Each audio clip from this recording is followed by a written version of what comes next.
मेरे कमरे को सजाने की तमन्ना है तुम्हें। मेरे कमरे में किताबों के सिवा कुछ भी नहीं। इन किताबों ने बहुत जुल्म किया है मुझ पर। इनमें एक रम्ज है जिसका मारा है जहर। रम्ज का मतलब जानते हैं आप? मैं भी नहीं जानता था, डिक्शनरी में देखा। रम्ज का मतलब होता है कुछ गहरा छुपा हुआ इशारा। मुझे इस कविता से मिला जो कहती है, हजरत जॉन एलिया की कविता है, मेरे कमरे को सजाने की तमन्ना है तुम्हें। मेरे कमरे में किताबों के सिवा कुछ भी नहीं। इन किताबों ने बहुत जुल्म किया है मुझ पर। इनमें एक रम्ज है जिसका मारा है जहर। मुझे लगा कि सचमुच मैं भी उसी मारो लोगों में से एक हूं। इस बार विश्व पुस्तक मेले में जाने का मौका मिला 2 दिन, और उसके बारे में कुछ लिखा, कुछ बोला, कुछ वीडियो बनाया। दोस्तों को पसंद आया, उन्होंने कहा जरा और बताइए। तो मैंने सोचा आज आपको सिर्फ विश्व पुस्तक मेले में जो हिंदी की किताबें मैंने देखी, पसंद की, खरीदी, उनके बारे में बताऊं। अंग्रेजी की किताबें तो वैसे भी अमेज़न पे मिल जाती हैं, बोलते लिखते रहते ही हैं, लेकिन दिल अभी भी हिंदी में है, इसलिए हिंदी की किताबें बताऊं। मगर पहले ये जो पोस्टर की मैं जिक्र कर रहा था ना, इसे बनाया है सत्यम सम्राट आचार्य जी ने। मऊ से है, मध्य प्रदेश में पहली बार मैं मिला। इतने सुंदर पोस्टर, मैं जरा कैलीग्राफी का दीवाना हूं, सुंदर तरीके से लिख सके जो। ये देखिए, कहता है पाइथागोरस, पढ़ सकते हैं पाइथागोरस, खामोश रहो या मेरी बात या ऐसी बात कहो जो खामोशी से बेहतर हो। एक बिल्कुल अलग डिजाइन में कबीर आपसे बात कर रहे हैं। धरती फाटे मेघ जल, कपड़ा फाटे टोप, तन फाटे की औषधि, मन फाटे नहीं ठोर। अलग तरीके से उन्होंने वैसे मेरा नाम भी लिख दिया, सुंदर सा, धन्यवाद भाई। विश्व पुस्तक मेले में जाके जो किताबें देखी, अलग अलग तरह की, सिर्फ आंदोलन, राजनीति, इसके बारे में नहीं, लेकिन शुरुआत तो उसी से करनी पड़ेगी। दोस्तों की किताबें हैं, आंदोलन पे हैं, राजनीति पे हैं, राजनीति शास्त्र पे हैं। ये जो हमारे प्रसिद्ध कवि हैं बल्ली सिंह चीमा जी, उनका भी एक कलेक्शन आया। बल्ली सिंह चीमा जी वो बोले, ले मशाले चल पड़े हैं लोग मेरे गांव के, कहां कहां नहीं गाया जाता। उनका एक नया कलेक्शन आया है, जिंदा है तो सड़कों पे आ, किसान आंदोलन के से जुड़े हुए गीतों का कलेक्शन है। प्रसिद्ध पत्रकार भाषा सिंह जी ने शाहीन बाग के ऊपर एक किताब लिखी है, पढ़ी नहीं है मैंने अभी, तो देखिए रैप्ट है, लेकिन भाषा जो लिखती है, भाषा भी सुंदर, विचार भी सुंदर और कुछ गहराई से लिखती है। प्रियदर्शन मित्र भी है, मेरे प्रिय लेखक भी है। भारत की घड़ी, बदलते भारत का लेखा जोखा। मैं समझता हूँ हिंदी में अभी जो लोग गद्य लिख रहे हैं, उनकी कविताएं भी होती हैं, लेकिन मैं उनके गद्य का काफी मुरीद हूं। जो लोग गद्य लिख रहे हैं, कुछ गहरा, आज के हालात पे थोड़ी गहरी सांस्कृतिक टिप्पणी वो करते हैं प्रियदर्शन। मेरे पुराने सहयोगी साथी आदित्य निगम जी की किताब आई है, आसमां और भी है।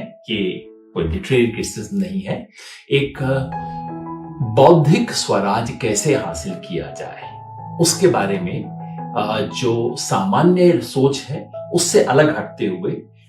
इंपॉर्टेंट बात यह है कि ये लेख अंग्रेजी से अनुदित नहीं है, मूल हिंदी में लिखे गए हैं लेख। ये सेतु प्रकाशन से हैं। राजकमल से अली अनवर जी की किताब, जो कि पसमानदा मुसलमान के सवाल पे उन्होंने किताब लिखी थी, बहुत प्रसिद्ध। उस किताब के बाद वेट कर रहे थे लोग अगली किताब आने का, जो कि अभी रिलीज हुई है, संपूर्ण दलित आंदोलन, जो कि मुस्लिम समाज के भीतर जो दलित है वर्ग, पसमानदा जिसको बोला जाता है, उसकी स्थिति और कैसे उसको पूरे देश के पिछड़े समाज से सामाजिक न्याय की राजनीति को एक कदम कैसे आगे ले जाया जा सकता है। अली अनवर भाई ने ये कहा। इनकी पहली किताब थी मसावत की जंग, जो बहुत प्रसिद्ध हुई थी। समकालीन हिंदी कविता में प्रतिरोध का स्त्री स्वर, इस पे संकलन आया है सविता सिंह जी का, जो पॉलिटिकल थियोरिस्ट हैं।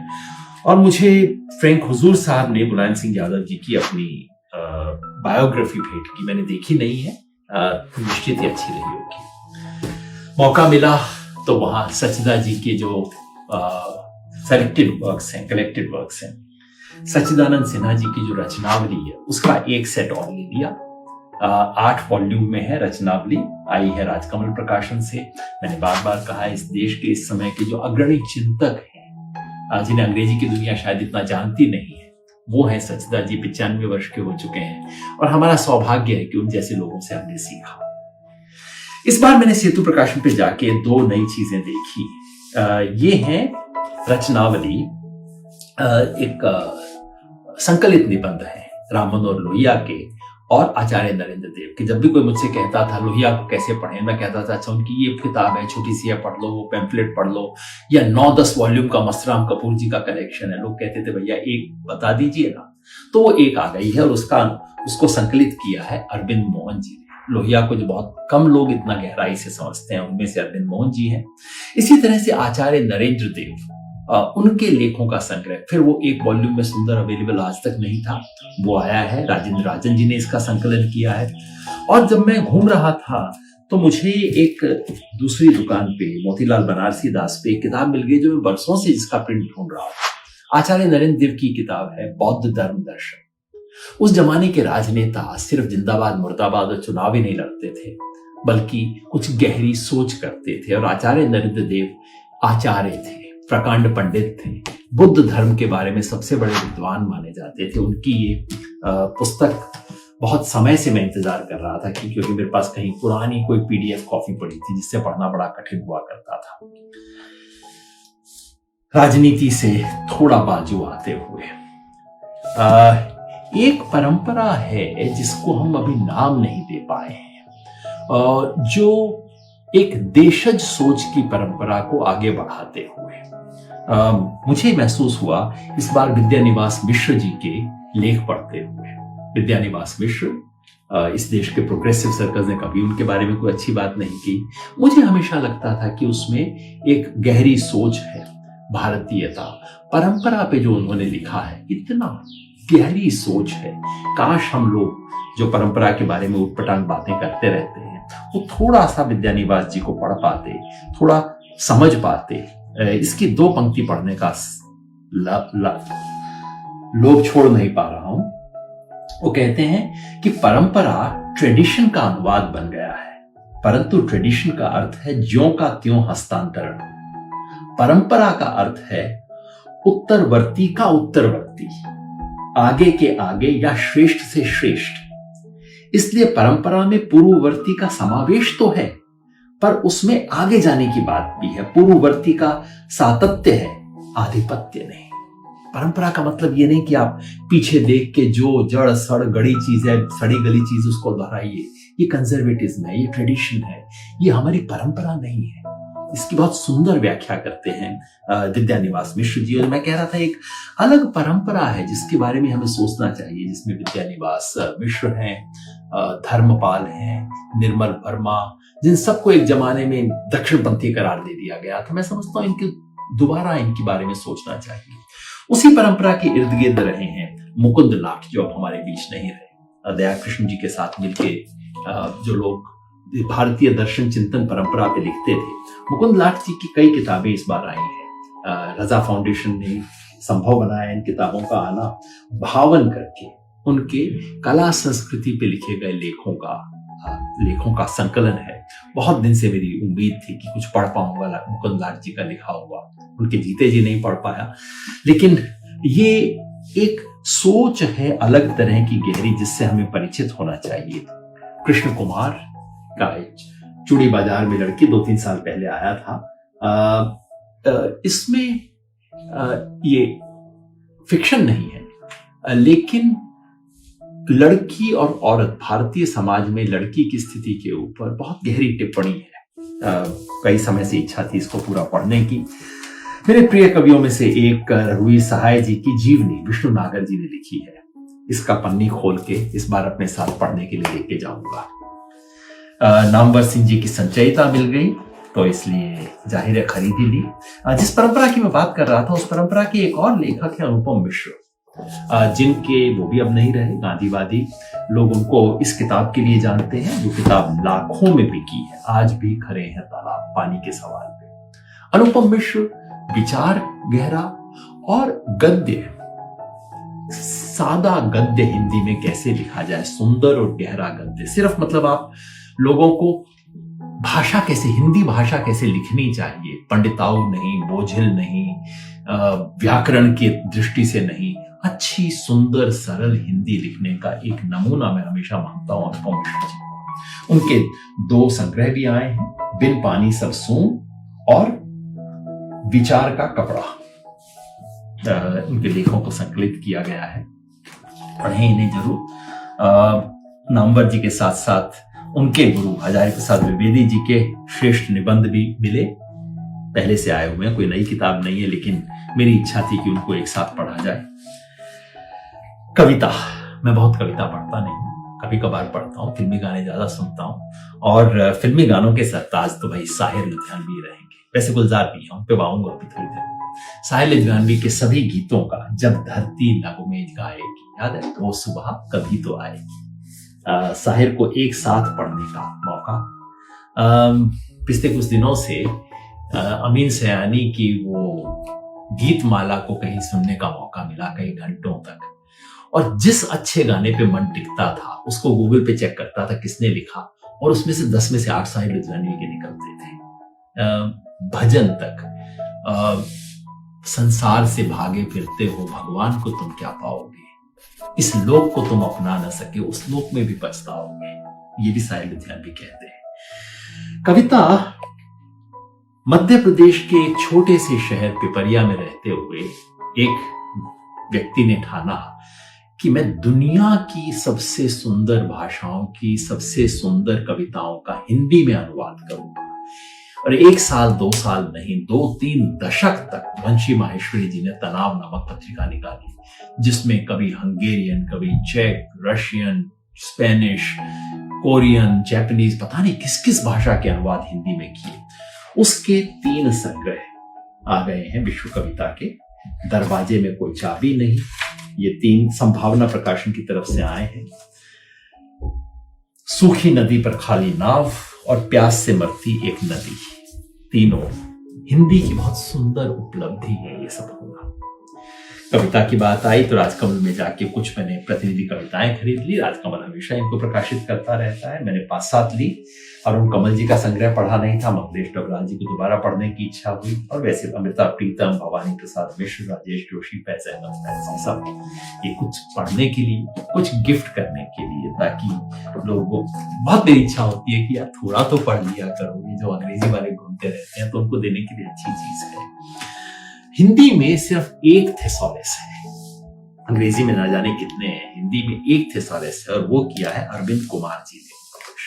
उसका एनबीटी का संग्रह मेरे पास था, बहुत अच्छा है। दिक्कत यह है कि 2 वॉल्यूम में है, पहले एक इंडेक्स वाला मोटा वॉल्यूम देखो, उसके बाद छोटे वॉल्यूम में ढूंढो। राजकमल ने इन दोनों को एक में सहेज दिया है। मैंने इसे चेक नहीं किया है कि कैसे सहेजा गया है, काम मुश्किल है, कैसे हुआ है इसको चेक करना पड़ेगा। नेशनल बुक ट्रस्ट आजकल थोड़ा सरकारी हो गया है, सरकारी तो खैर पहले से था, लेकिन सरकारी आवाज में भी बोलने लग गया है। लेकिन एक जमाने में बहुत अच्छी किताबें निकाली थी। एनबीटी की स्टॉल पे गया तो जरा ढूंढनी पड़ी वो किताबें, मांगनी पड़ी, इन्हें पता भी नहीं कि इनके पास कितना सुंदर खजाना है। तो चांद करके ये पूरी विश्व प्रसिद्ध एक पुस्तक है, बच्चे कैसे सीखते हैं और कैसे नहीं सीखते बच्चों के बारे में। जापानीज किताबें हिंदी अनुवाद में उपलब्ध रही है। अगर आप अरविंद गुप्ता को नहीं जानते तो आप जरूर जान जाइए भाई। आप एक कीजिए www.arvindguptatoys.com, इनकी वेबसाइट है। ये साइंटिस्ट है और इन्होंने बच्चों के लिए खिलौने कैसे बनाए जाएं और खिलौनों से विज्ञान कैसे सीखा जाए, इसके बारे में और ऐसी तमाम चीजों पे किताबें लिखी हैं। अंगूठा की छाप से आप कितनी चीजें कर सकते हैं, इस पे किताब है। माचिस की डिबिया से आप विज्ञान कैसे सिखा सकते हैं, कैसे डिजाइन बना सकते हैं, इस पे किताब है। क्या नहीं किया अरविंद गुप्ता ने। ये किताबें नेशनल बुक ट्रस्ट से आई हैं। नन्हे खिलौने बनाने की किताब है, उंगलियों से आप क्या कुछ कर सकते हैं उसके बारे में है, और तमाम ऐसी चीजें हैं। जहां अरविंद गुप्ता की कोई चीज मिल जाए जरूर लीजिएगा, पढ़िएगा, बच्चों को पढ़ाइएगा, और ये सब बिल्कुल सादे तरीके से करने की चीज है। एनबीटी के कलेक्शन में गिजू भाई का गुलदस्ता भी है। गिजू भाई बधे का बच्चों के शिक्षण के बारे में इस देश के जो मौलिक चिंतन करने वाले लोग हैं उनमें से गिजू भाई थे। उन्होंने किताबें लिखी और उसको आबिद सुरती साहब ने इलस्ट्रेट किया था। अभी किताबें हूबहू वैसी की वैसी छप रही हैं, कोई परिवर्तन नहीं, कोई इंप्रूवमेंट भी नहीं किया है। लेकिन अभी भी इतनी सुंदर किताबें, 8-9 किताबों का सेट है, अभी भी कहानियां पढ़ने लायक हैं, बताने लायक हैं, बच्चों को मजा आएगा। एनबीटी के पास रस्किन बॉन्ड भी पढ़े हैं। रस्किन बॉन्ड की अंग्रेजी की किताबों के सुंदर हिंदी अनुवाद हैं। मगर जैसे मैंने कहा, एनबीटी को खुद ही पता लग जाए उनके पास क्या है तो बहुत अच्छा रहेगा। फिर बच्चों की और किताबें, जैसे मैंने कहा, इस बार मैंने थोड़ा समय लगाया बच्चों की किताबों पे। हमारे बच्चे जब बड़े हो रहे थे तब मैं ढूंढता था, बड़ी शिकायत रहती थी, ये कमी है, वो कमी है, और उस बहाने परिचय हुआ हिंदी की बच्चों के किताबों के संसार से और उसकी दरिद्रता से। मैंने लेख भी लिखा है कहते हुए कि शुरू में तो किसी तरह हमने ढूंढ ढांड के काम चलाया, लेकिन जब बच्चे थोड़े बड़े हुए, उन्होंने हैरी पॉटर पढ़ना शुरू किया, तो बस तब हम हार गए। मेरी हिंदी हार गई उनके सामने, क्योंकि हैरी पॉटर का जो चस्का है, वैसा चस्का लगाने वाली हिंदी में कोई किताब है नहीं जो कि उस उम्र के बच्चे पढ़ सके। पुराने जमाने में रही होंगी, लेकिन जो बच्चे टीवी देखते हैं, जिनके पास अब यूट्यूब है, सब कुछ है, उनके लिए क्या है? इसका उत्तर ढूंढते ढूंढते मैं काफी समय से देखता रहा हूं। एकलव्य ने इसकी शुरुआत की, मध्य प्रदेश का एकलव्य का पिटारा करके है, उसे जरूर आप यूट्यूब पे सर्च कीजिएगा, वो इस पे नेट पे सर्च कीजिएगा, एकलव्य का पिटारा। इनकी कई किताबें, इस बार मैं जा नहीं पाया, लेकिन एकलव्य की 2-3 चीज आपको बता दूं। पहला ये कि विज्ञान, एकलव्य की शुरुआत हुई गांव के बच्चों को विज्ञान कैसे पढ़ाया जाए, और इसके बारे में उन्होंने टेक्स्ट बुक निकाली, विज्ञान पे अच्छी अच्छी किताबें निकाली। चकमक करके एक पत्रिका शुरू की 80 के दशक में, जो अभी भी बच्चों के लिए सबसे शानदार पत्रिकाओं में से एक है। पिछले कुछ सालों से उन्होंने बहुत किताबें भी लिखानी शुरू की हैं। मैं इस बार उनकी दुकान पे जा नहीं पाया, लेकिन उनका बहुत सुंदर कलेक्शन है, एकलव्य मध्य प्रदेश। जहां मैं गया इस बार, वो था एक दूसरा, वो भी मध्य प्रदेश से, और वो भी एकलव्य के पुराने साथी थे, चकमक से ही आए थे। उन सब लोगों ने शुरू की है एक दूसरी पब्लिकेशन, एक तारा। एक तारा देख के इस बार मजा आ गया मेरे को, और हिंदी में थोड़ा सा गर्व सा महसूस हुआ कि हाँ, क्योंकि मुझे लगता है किसी सभ्यता को आपको देखना है तो बच्चों के लिए वो क्या बना सकते हैं उससे जांचना चाहिए, और उस मायने में हिंदी थोड़ा डाउन थी। एक तारा में जाके मुझे एकलव्य की चीजें देख के, वैसे प्रथम प्रकाशन है, प्रथम पुस्तकें जो एनजीओ है, वो भी बहुत अच्छी किताबें निकालते हैं। तो मैं एक में गया, इसका मतलब नहीं कि बाकी लोग अच्छा नहीं करते, मगर मैं आपको इनकी कुछ दिखाना चाहता हूँ। एक तो है गुलजार, सदाबहार गुलजार। ये हिंदी की दुनिया गुलजार के नाम से गुलजार है। हर तरह की, मतलब बच्चों से कितने मजे से वो कर सकते हैं। गुलजार ने अपनी बेटी बॉस्की उनकी बेटी का नाम था, और अपनी बेटी को हर साल वो जन्मदिन पे क्या गिफ्ट देते थे, उसके लिए किताब लिख देते थे। वो बॉस्की का पंचतंत्र नाम से वो किताबें आई थी, और तब से मैं गुलजार का दीवाना हो गया कि इस आदमी को पता है बच्चों से कैसे बात करनी चाहिए। तो ये अंटा गफील जी का निकाह कैसे हुआ, वो जब उनको निकाह के लिए उनकी होने वाली बीवी ने अंगूठी पकड़ाने के लिए पर्दे के पीछे से हाथ निकाला, तो डॉक्टर साहब ने क्या किया, ये कहानी आप पढ़िएगा इसके अंदर। इसमें बहुत सुंदर, इस पूरी सीरीज में एलन शॉ के इतने सुंदर तस्वीरें हैं, क्योंकि बच्चों की किताबों में अगर तस्वीर सुंदर नहीं है, चित्रांकन अच्छा नहीं है, तो क्या किताब है। एलन शॉ की तस्वीरें हैं, और कई पेज सिर्फ तस्वीरें ही तस्वीरें हैं, बीच बीच में बस थोड़ा सा बोल देते हैं गुलजार। ये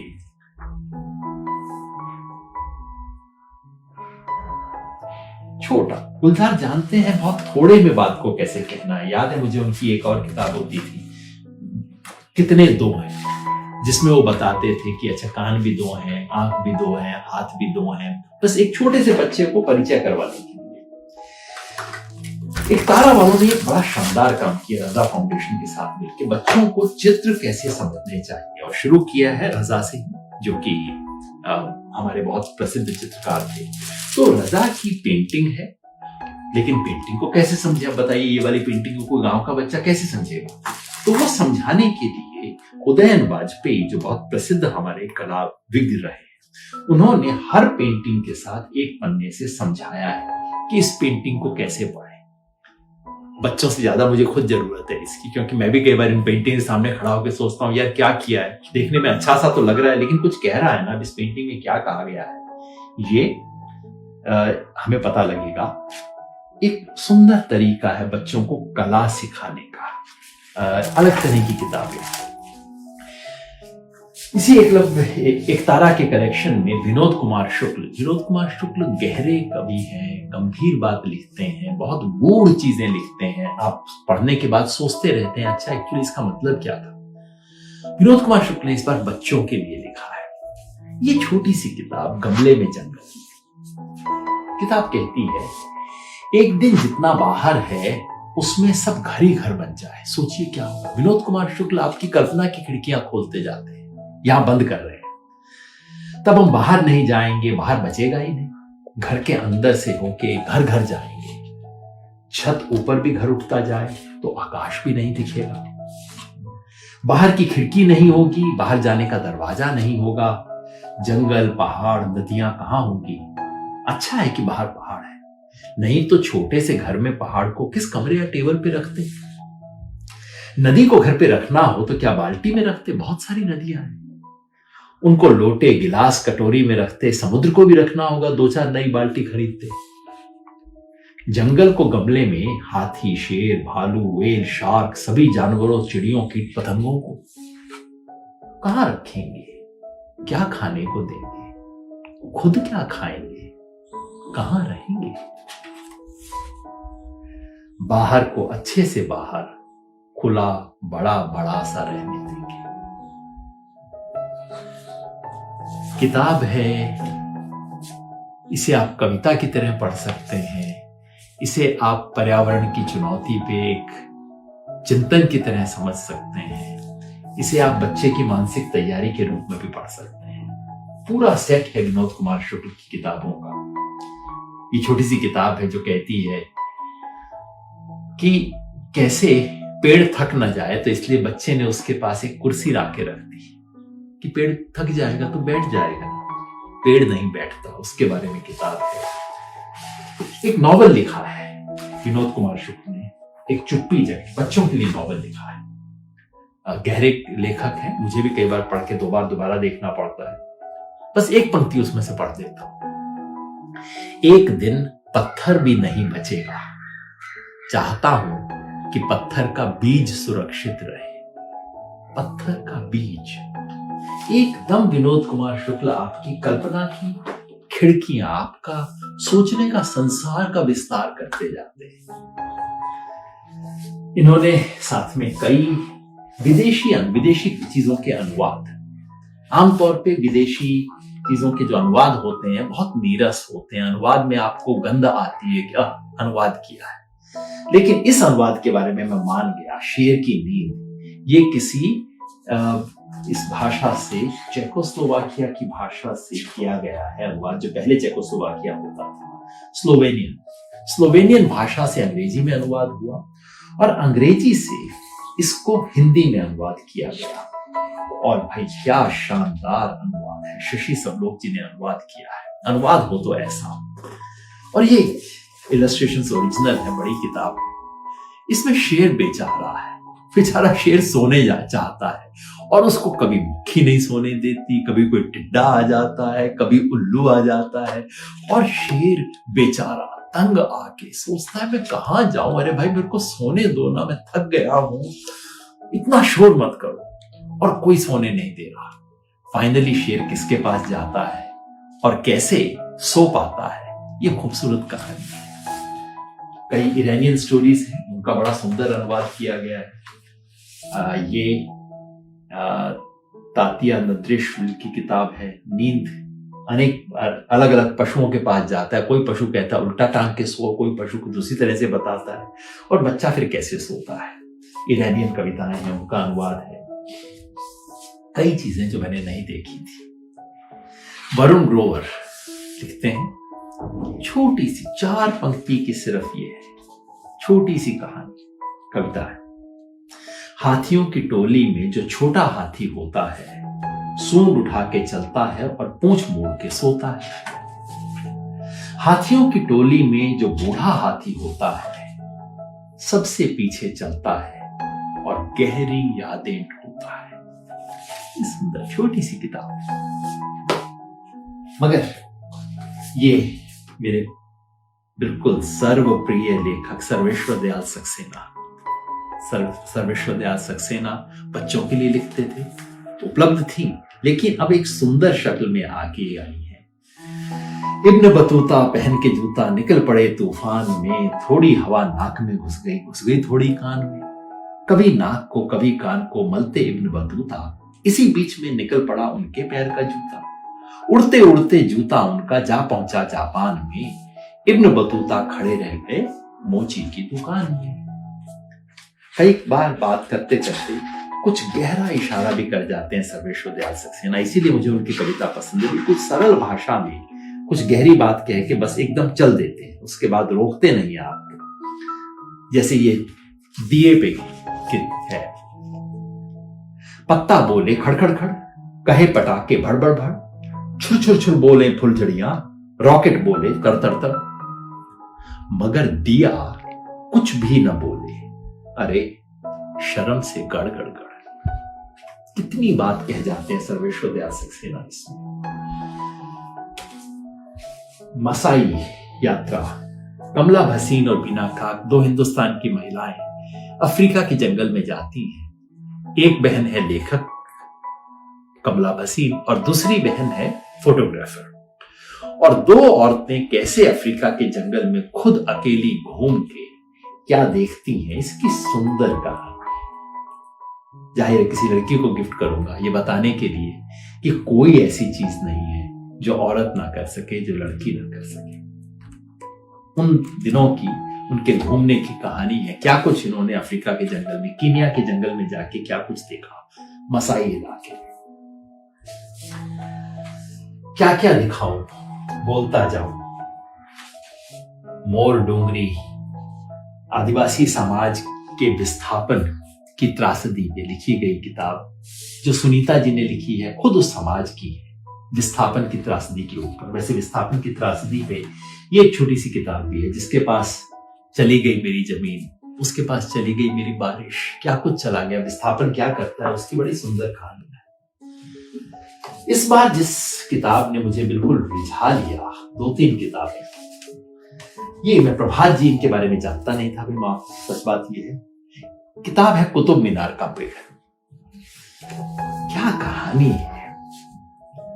किसी तरह एक कौवे को किसी तरह की साइकिल मिली, किसी तरह की साइकिल पर बैठकर कौवा किसी तरह दिल्ली पहुंचा।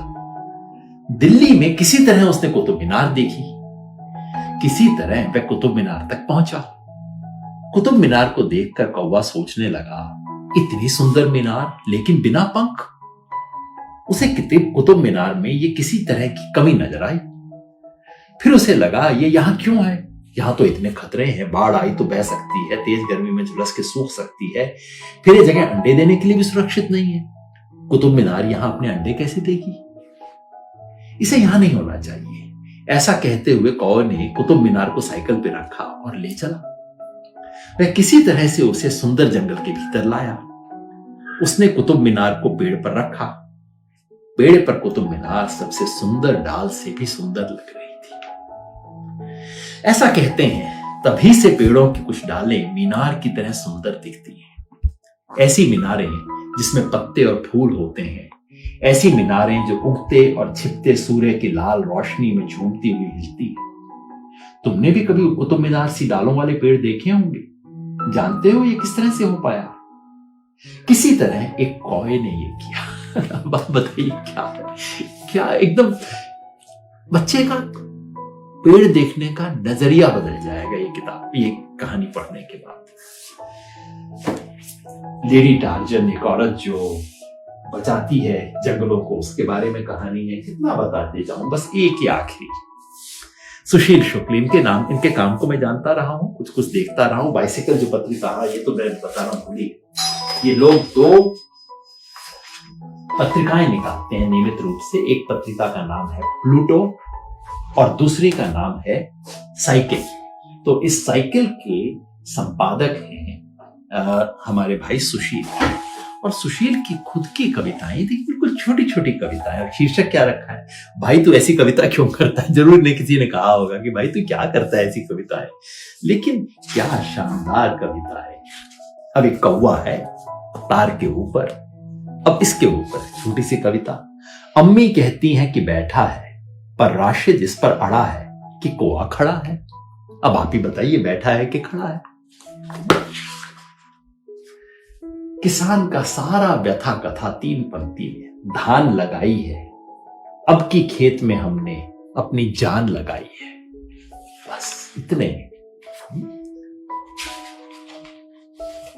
किसी बच्चे का सपना है, देर से पहुंची मैं स्कूल, एकदम चिल एकदम कूल, सर ने मेरा बैग उतारा और दिया चंपा का फूल। ऐसा कोई होता है स्कूल? ऐसा होता नहीं है, लेकिन एक कल्पना तो है। अब देखिए बारिश पे एक बूंद आई, आंख मूंद आई, उसे ढूंढने फिर बूंद बूंद आई।